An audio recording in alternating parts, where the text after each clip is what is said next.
নমস্কাৰ বন্ধুসকল, আজি শালপাৰাত ৰকিবুল হুছেইন ডাঙৰীয়াৰ আক্ৰমণ, চামগুৰি শালপাৰাত ৰকিবুল হুছেইন ডাঙৰীয়া কণ্ঠৰ আক্ৰমণ। ডাঙৰ বিষয় যে পলুৰ পিতৃয়ে কিহৰ কাৰণে আক্ৰমণ কৰিলে ৰকিবুল হুছেইন ডাঙৰীয়াক জানিবলৈ পোৱা নাই।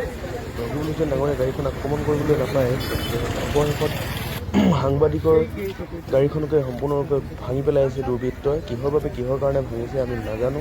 আমি জানিবলৈ পোৱা মতে সম্পূৰ্ণৰূপে আপোনালোকক যিমান পাৰোঁ দেখাবলৈ চেষ্টা কৰিছোঁ, গাড়ীখন সম্পূৰ্ণৰূপে প্ৰায় ভাঙি শেষ কৰি পেলাইছে। ৰকিবুল হুছেইন ডাঙৰীয়া কনভয়কো আক্ৰমণ কৰিছে।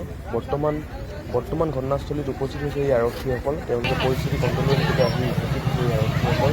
আমি দেখিবলৈ পোৱা মতে আপোনালোকে চাই লওক কেনেদৰে ভাঙি শেষ কৰি পেলাইছে গাড়ীখন। সাংবাদিকৰ গাড়ীখনকে ভাঙিবলৈ টাৰ্গেট কৰি লৈছিল শেষত, যিহেতুকে ৰকিবুল হুছেইন